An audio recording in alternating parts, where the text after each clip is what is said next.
এবং দরগা মাজারে আমরা অনেক দিন ধরে জানি এখানে যে টাকাগুলো উঠে এগুলার কোনো নির্ধারিত কোনো হিসাব হচ্ছে না, এবং এই টাকাগুলো কোথায় যায় কোথায় ব্যয় হয় তার কোনো হিসাব আমরা পাচ্ছি না। এই জন্য ইনি ওখানে বক্স স্থাপন করেছিলেন এবং আনসার পুলিশ নিয়োগ দিয়েছিলেন। যাই করেছেন মানুষের কল্যাণে করেছেন এবং এটার একটা হিসাব তিনি চেয়েছেন। আমি মনে করি উনি যা করেছেন ভালোই করেছেন, সিলেটের মানুষ ওনার প্রতি কৃতজ্ঞ ছিল।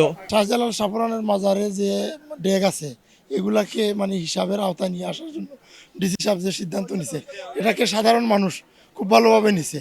তো এটার বিরুদ্ধে আমি মনে করি যে কোনো না কোনো মানে নেপথ্যে যে বা যারা রাজনৈতিক মহল হোক বা অন্য কেউ হোক এরা হয়তো বা তাদের মানে ওই যে স্বার্থসিদ্ধির জন্য ডিসিকে অপসারণের সিদ্ধান্ত নিছে বা নেপথ্যে তারা কাজ করছে, যার জন্য এই ধরনের একটা মুখোপেক্ষী অবস্থান আজকে তৈরি হয়েছে। পাবলিক এবং ডিসি সাহেব এবং আরও কিছু স্বার্থান্বেষী মহল এরা হয়তোবা তাদের স্বার্থের জন্য কিছু মানে ইয়ে করছে আর কি।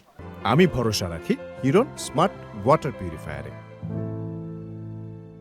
আমাদের সিলেটের মাঝে যেতই ডিসি আসছে গেছে, ডিসি স্যার আলম স্যার একজন সৎ লোক।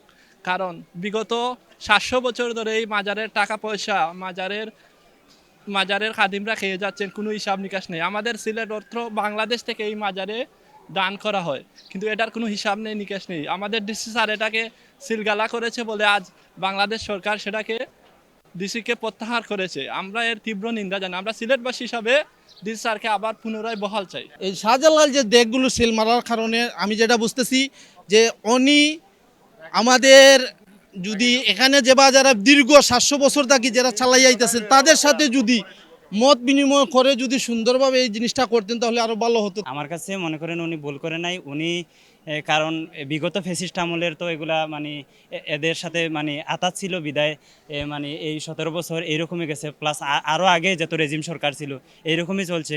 কিন্তু এখন তো মনে করেন যে আলহামদুলিল্লাহ আমাদের 12ই ফেব্রুয়ারি নির্বাচনের পরে যে দেশের মধ্যে একটা স্বচ্ছতা আসছে, তো এ বিদায় মানে সারওয়ালার যে মানে কাজটি করেছেন আমার কাছে মনে হয় যে উনি অনেক উত্তম কাজ করেছেন।